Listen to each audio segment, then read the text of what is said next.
Art is my happy place. When I paint, it's like my brain takes a big, deep breath and relaxes. Sometimes, when I feel sad or frustrated, painting helps me let all those feelings out, like magic. I can put all my colors, shapes, and ideas on the canvas, and suddenly, I feel so much better. It's like my paintbrush is talking for me since I can't use my words. Painting helps me show the world what's in my heart and mind. It makes me feel strong and proud, like I can do anything. Art is my superpower. Every day, you are making your brain better, or you are making it worse. Stay with us to learn how you can change your brain for the better every day. In this week's episode on the Change Your Brain Everyday podcast, Tana and I are joined by a mother-daughter duo, Clara and Betina Woods. I met Clara at our 35th anniversary event and was blown away by her story. Clara suffered a stroke in the womb and had come to see us at Amen Clinics, Costa Mesa, for treatment. This is her powerful story of resilience, hope, and healing. Hope you enjoy this week's episode. Are you struggling with anxiety, depression, obsessive thinking, past emotional trauma, ADHD, or brain fog, and don't know where to turn? Are your relationships a mess and you don't know why? Have you had a brain injury, concussion, or just don't feel the same after COVID? Is your memory worse than it was 10 years ago? Or do you have a parent or grandparent with dementia and want to work on prevention? Yes, prevention is possible, but the sooner you start, the better. For 35 years, we've been changing people's brains and their lives using brain SPECT imaging and a personalized, natural approach to brain and mental health care. And we have some of the best published outcomes anywhere. Go to amenclinics.com to learn more. And when you call us, mention Podcast 10 for a 10% discount. Joining us today are Clara and Betina Woods, a remarkable mother-daughter duo who have overcome incredible challenges. Clara is a talented painter and model, suffered a prenatal stroke, leaving her unable to read, write, or speak, but her art speaks volumes. With her mother's support, Clara has hosted over 30 exhibitions worldwide, including at Art Basel in Miami with Louis Vuitton. So I met Clara at our 35th anniversary opening at our Costa Mesa clinic. And there was a long line of people, and I was talking to people. And then I saw Clara out of the corner of my eye, and she's so beautiful. And she started crying when she saw me, and I started crying too. And then when I heard her story, I'm like, Clara is the reason we do what we do here at Amen Clinics. And I just had to have her and her mom on the podcast. So having a stroke even before you're born, that I've actually seen a number of them in my career. And I don't think I've ever seen someone who became an artist. And I'm just so proud of you. And now they're seeing Dr. Amina, who's one of our really great child and adult psychiatrists. We just want to share your journey, share your story. Do we want to present yourself? You can go. I go? Okay. You are a bit nervous? Okay. Because Clara has some things in her, if she wants to speak, then she can use that, or I can translate for her. So Clara had a stroke. So I'm from Brazil, And then I moved to Italy when I was 22 years, just, to have an experience. And then I got married. Clara was born, but we didn't know that she had the stroke. And then we knew when she was around 1 year, because she couldn't open her right hand. And I was always going to the doctor and saying, something's wrong. And they say, no, every child has their own time. Until I went to IKEA and I saw a child of her age doing everything. And I said, no, something is really wrong. And then after the MRI, the doctor called me and said, it's really bad. Clara will not be able to do anything. She will be like a vegetable. I know I should not use this word, but this is what she said. And then I started crying and she said, you are right to cry. Your life will be a nightmare and all that. So That's nice. No. all by phone, and Carlo was out of the country, so I was alone, and I run back home and I see, but Clara isn't anything what she's saying, because she's happy, she's beautiful, she's, she was really always laughing and doing, so I was, no, it's not her. And then from there, we always tried to live our life, like I say, normal, I never thought she had a disability, I always live, let's do everything. And we never went through like hospitals things. And I don't know if, for me, it was good. Now with Facebook groups, all these, we get so much fear. What can happen, what cannot happen. I was so grateful that I was not in these things before, because we could give her a life like, it's okay, let's do what happened and just let's try to, to navigate. But when she was growing up, then things always were more difficult, because when the elementary school started, we thought she could be able to write or read, and didn't happen. So it was more difficult, the interactions with kids and everything. And I think anyone is prepared to face what's happening, the school, families, because they don't know, and it has a lot of fear. So when she was in the elementary, like she was throwing rocks or pushing the hair. And then because she's lonely, she was lonely, and not because she was mean, and not because the other kids were mean. They just doesn't know how to deal with her. And so can I ask a question? Would this technically be considered like a cerebral palsy type of situation, or was it something different? I think, yes, it's a cerebral palsy, because from the stroke, she had a lot of things. Okay. She has 12 different diagnoses, but I don't know all of them. So as a nurse, I worked with Medtronic for a long time. And one of my specialties, I worked with kids with cerebral palsy. And one thing I know is there's a very vast continuum of everyone's not the same, right? So a vast continuum of function and what kids can do. And I used to get very, very frustrated, because one thing people didn't understand was it was almost like sort of being trapped in the body, and they understood everything and they knew everything that was going on. And people would sort of overlook and talk to you and not to her and not to Clara. And it was almost like they just didn't know that they were able to process everything they were saying. And that's got to be pretty frustrating. I don't know if that's the case. She can understand English, Italian, and Portuguese. So she can understand 3 languages. More than. And I always say she can understand more, because she always understands beforehand what's happening. She can read. So mostly we cannot keep secrets from her. And I say, when she starts speaking, I think we need to change planet, because I don't know what's coming from her.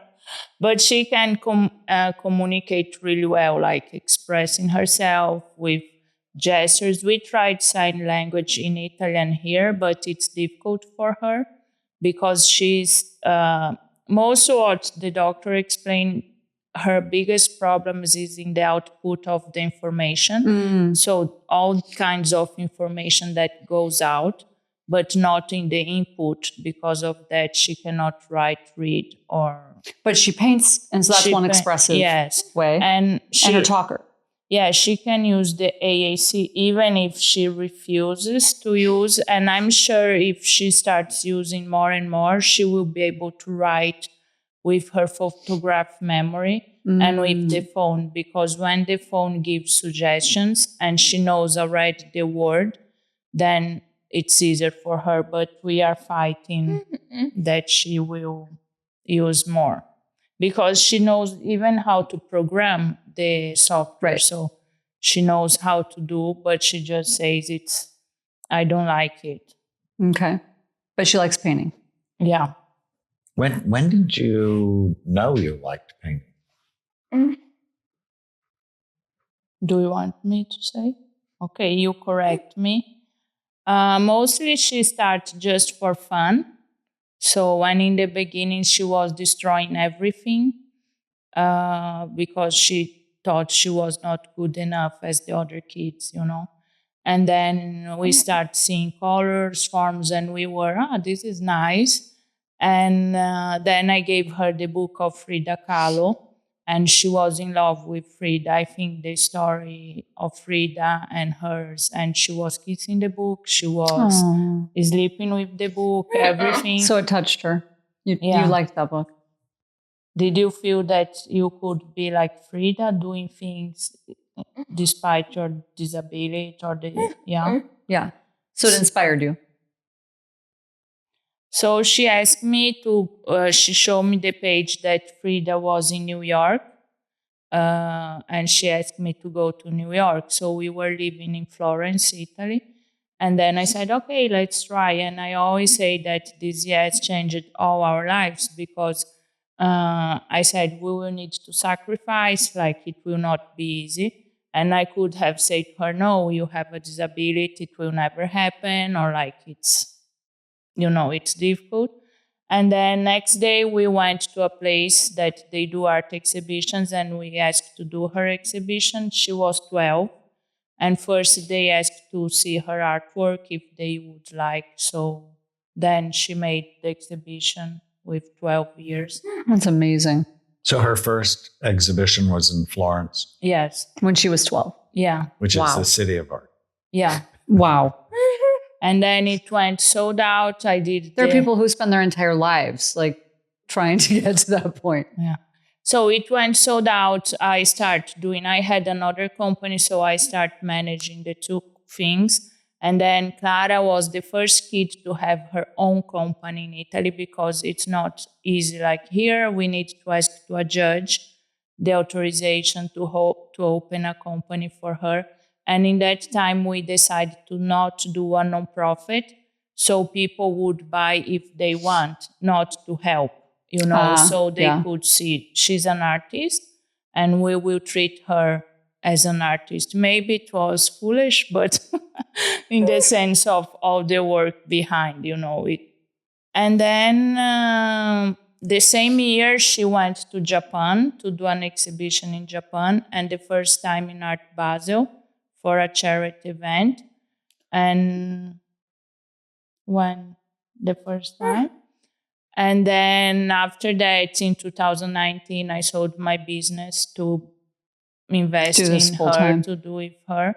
And then we asked the visa because my dream was to come to California. And everyone said, you will never get because Clara is 14, she has a disability, and it's crazy. And then we got the visa in the middle of the pandemic. Oh, wow. We moved here with 6 bags in 2020. That's amazing. Paintings, yeah. That's so cool. So you went to Art Basel, sponsored with Louis Vuitton. Yeah, then in 2021, then we arrived in 2020.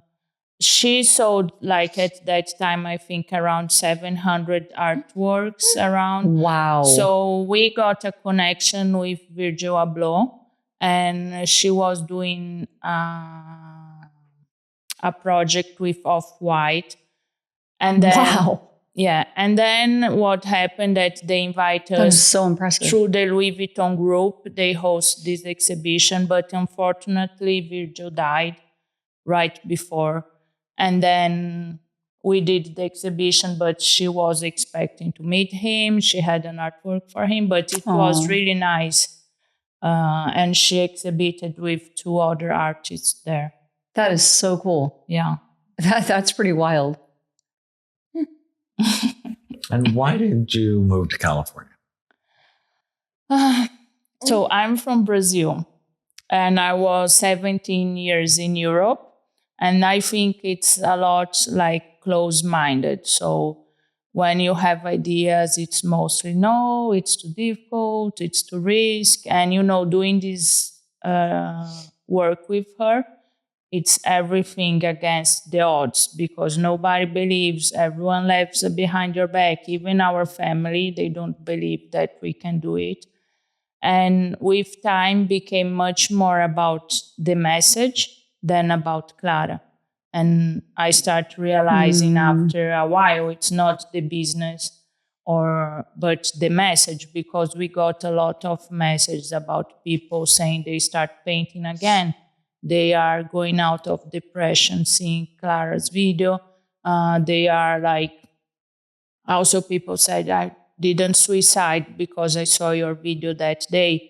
Or people with disabilities that feel they can do, or family. So I think here we have much more opportunities. And if we fail, it's okay. People will just cheer you up. In Europe, it's more, you fail, like, We told you so. Yeah. Yeah. Interesting. Yeah. Wow, you've inspired a lot of people. That's pretty amazing. It reminds me a little bit of the story Johnny, when, she broke her neck and just... She is reading the book of Johnny right now. We have a history with Johnny because with all our other business, we used to donate power wheelchairs with her charity in Italy. And this last summer, we were in one of her summer camps, giving in the week, speaking for the families. I have a very good friend who he had pretty severe cerebral palsy, but he wanted to get a black belt. And it was pretty wild. He had to work really, really hard. It was very difficult. But he ended up getting his black belt. His name was Jacob. He was amazing. But just having a family that supports you with those dreams and doesn't have that mindset of you can't do that, because I hate the word disability, but just really pushes you and encourages you. You remember Jacob? It was such a cool story.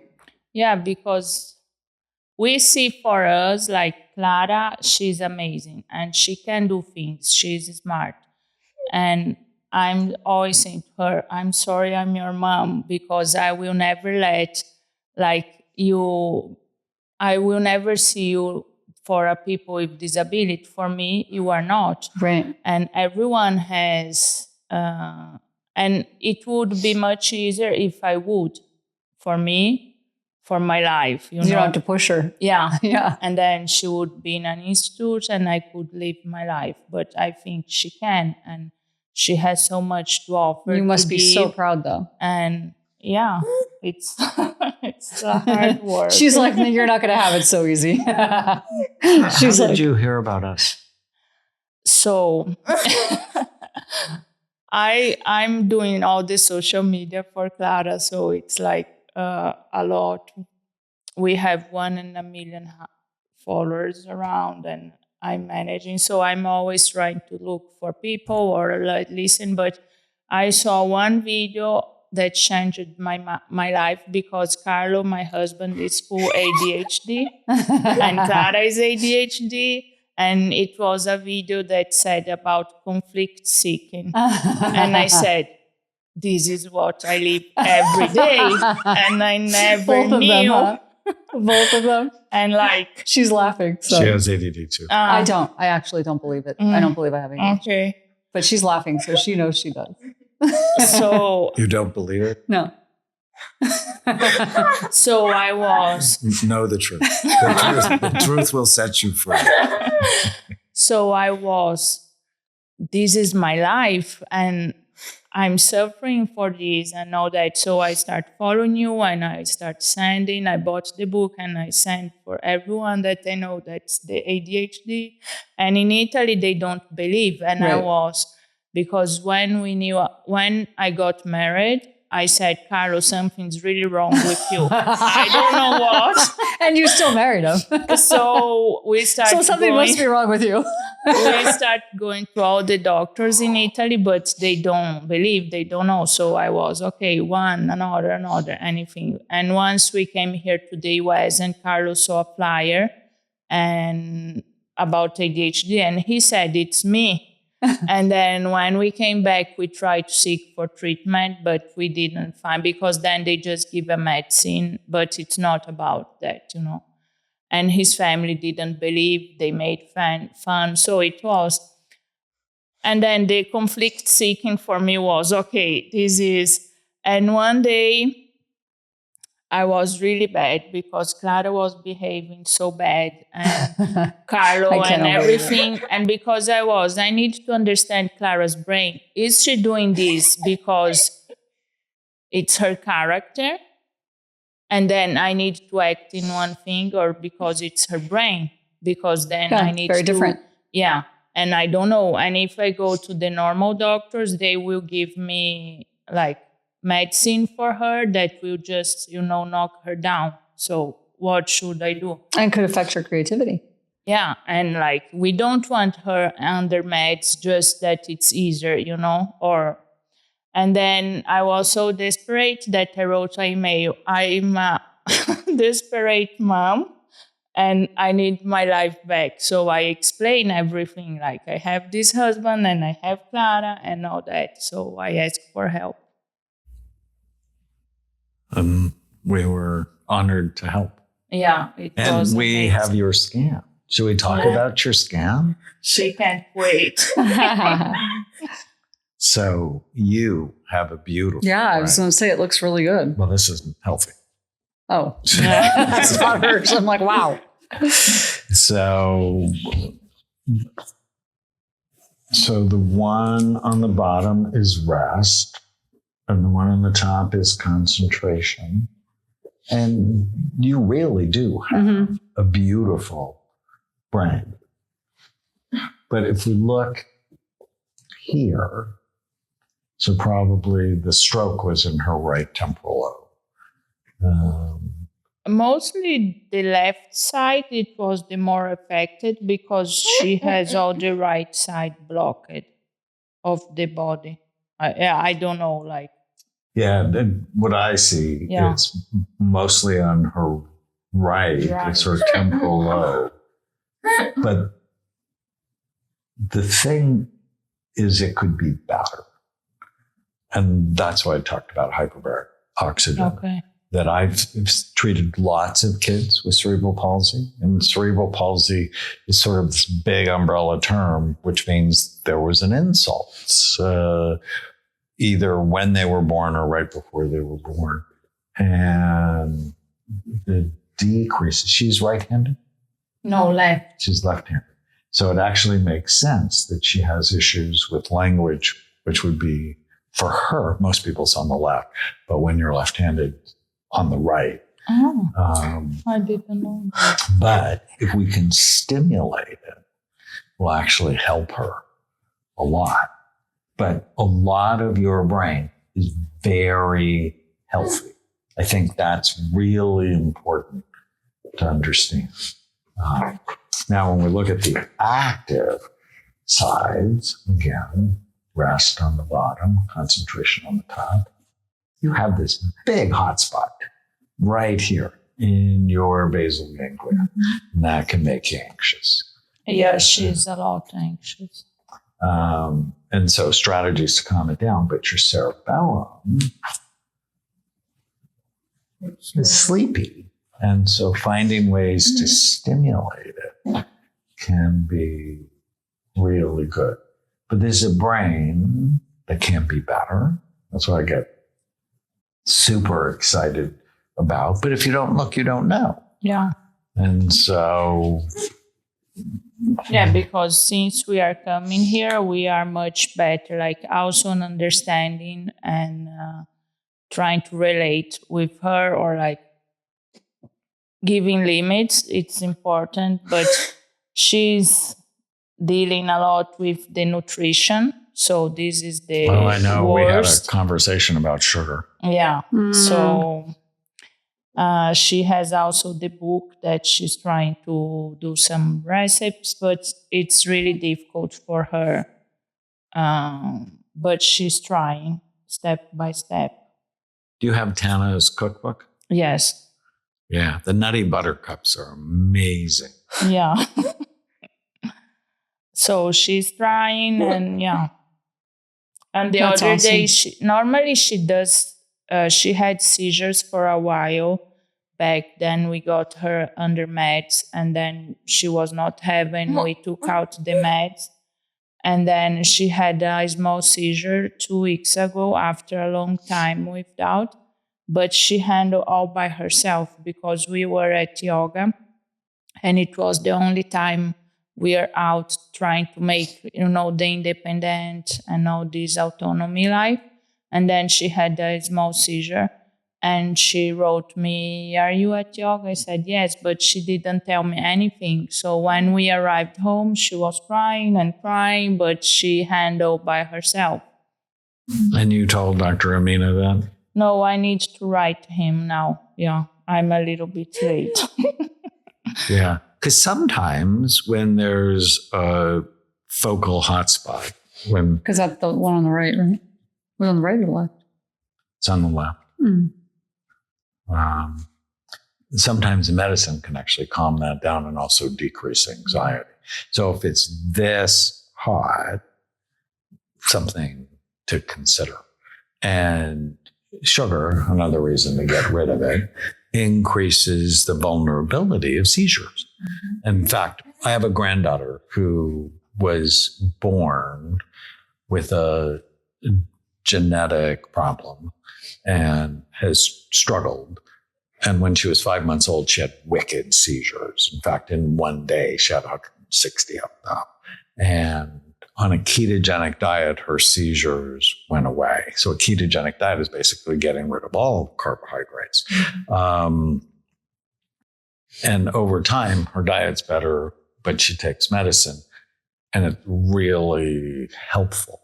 Yeah, because... So it can also help mood stability and make you just a little bit more level. But I like the idea of a hyperbaric chamber. So you might talk with Dr. Amina about that. Yeah.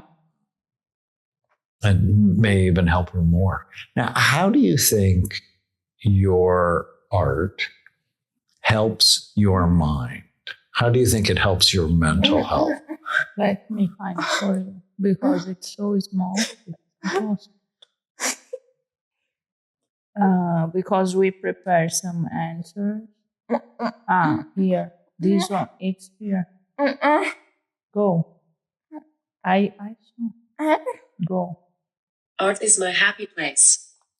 When I paint, it's like my brain takes a big, deep breath and relaxes. Sometimes, when I feel sad or frustrated, painting helps me let all those feelings out, like magic.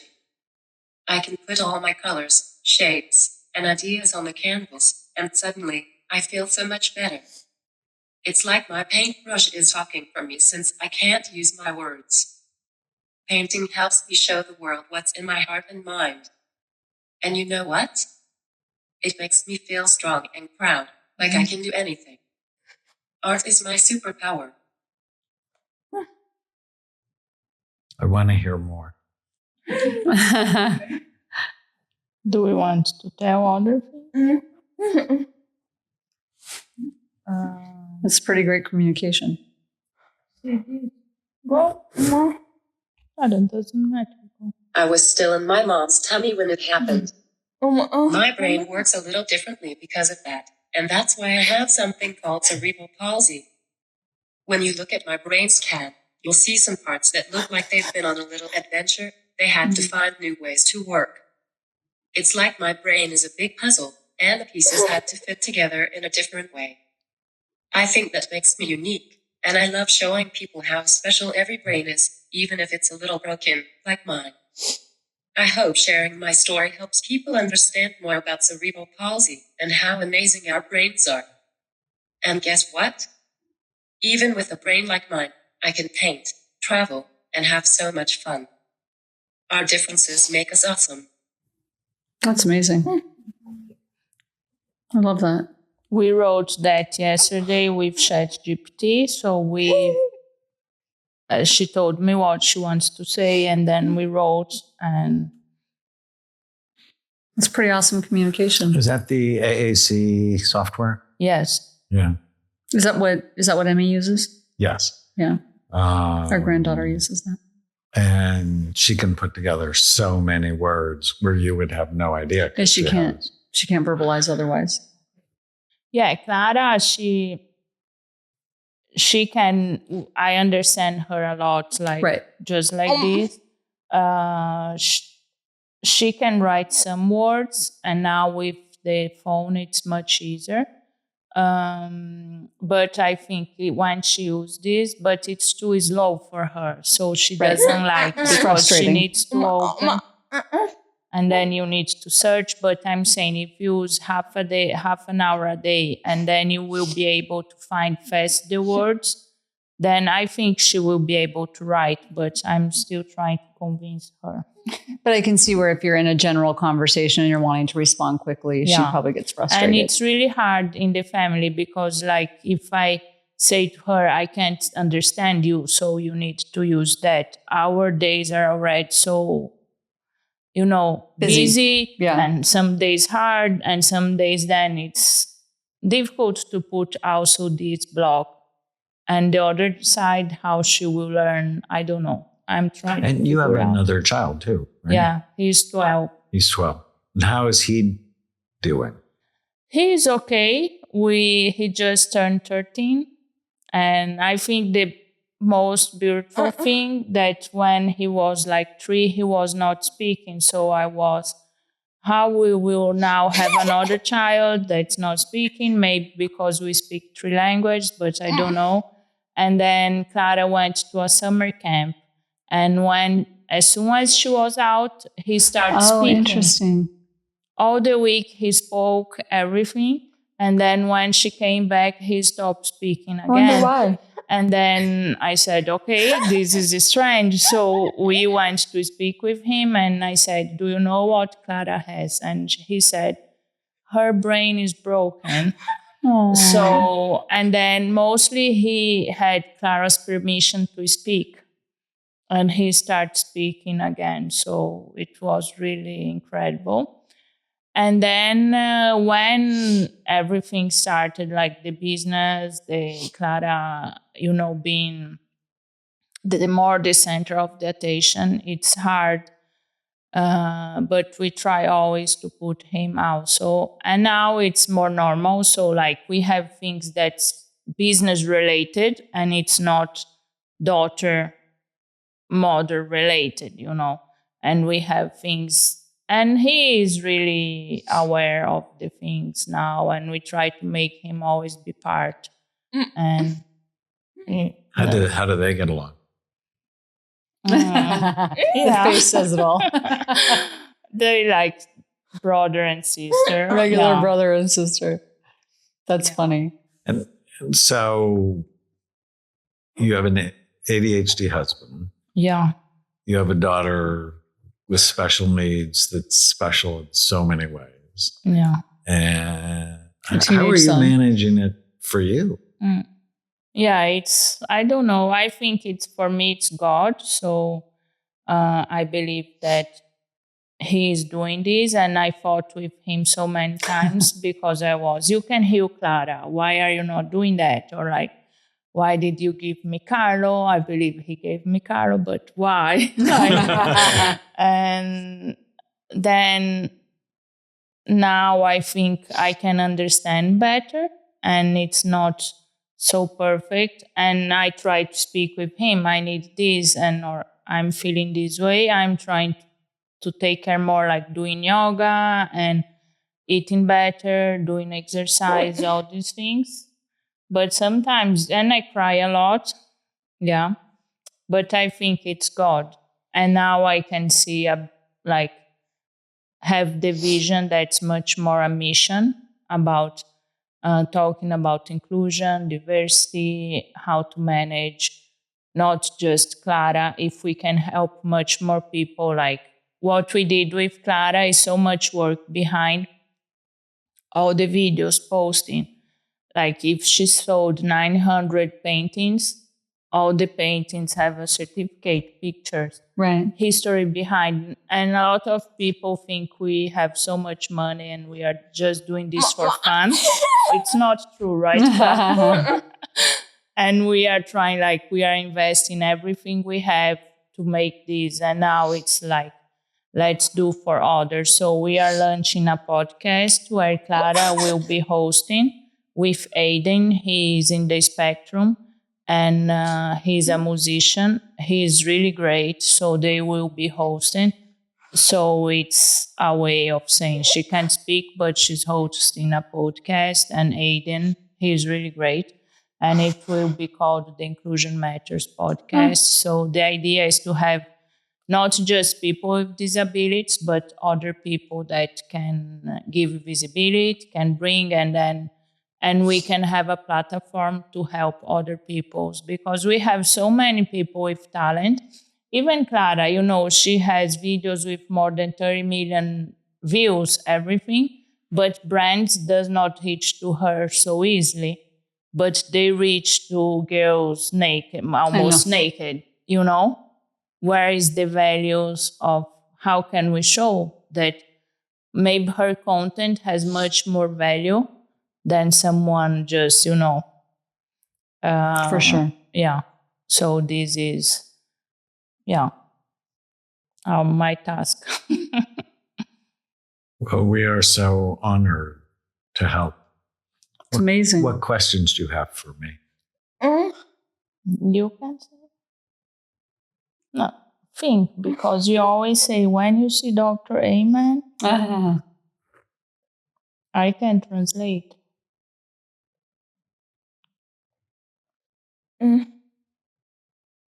Do you want to ask about seizures, eating, the treatment in the future? Seizures, eating, treatment, seizures. Do you want to understand what happened? So, SPECT, the study we did on you, when it was first developed in the 1980s, it was developed for strokes and seizures, dementia, and head trauma.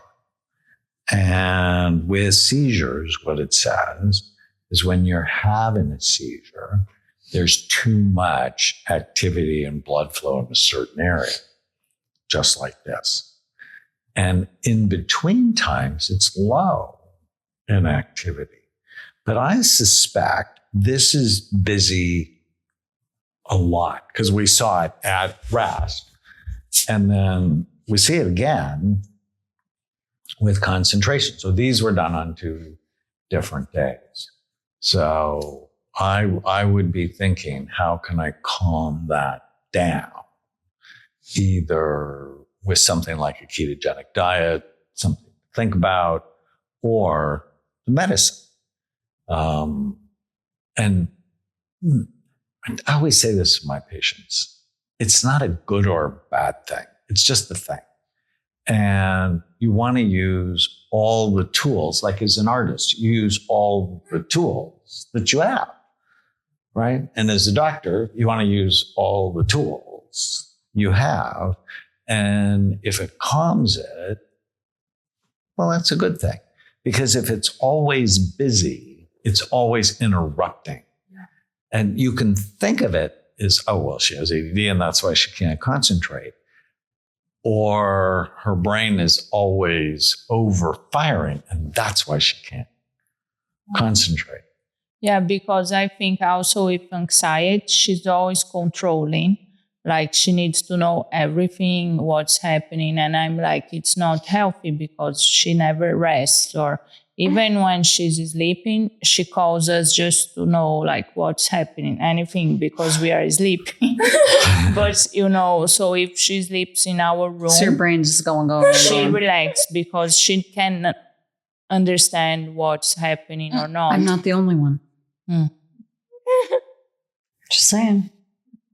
Yeah. Medicine can be a good thing.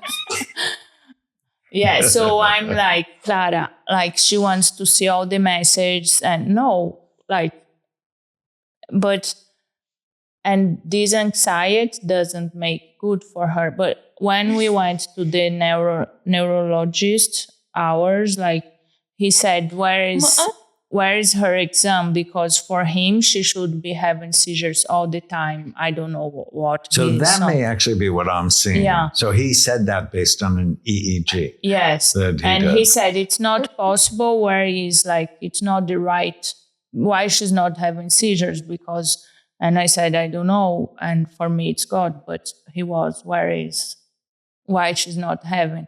And then she stayed, I think, for 8 years, no seizure. And then she had one after a big surgery. And the doctor said it was for the anesthesia. And she had another one just because she was taking a medicine for dystonia. And it's a seizure. We didn't know when she stopped it like this. And now she had this one. So I don't know. I was saying, okay, I don't want to be like negative, and I think God's fixing something. So let's be okay. She had a seizure, yeah, and she managed by herself. That it was a big thing. How do you think ADD's impacted your family? Oh, every day, yeah, and it's something that I want to speak more. Because I think Carl and I, we were resilient to be together and to raise the family. And he had a big impact in saying, okay, I want to be better. I want to understand that I have something. And he tried so hard against the symptoms of ADHD. But really we were separated for a while.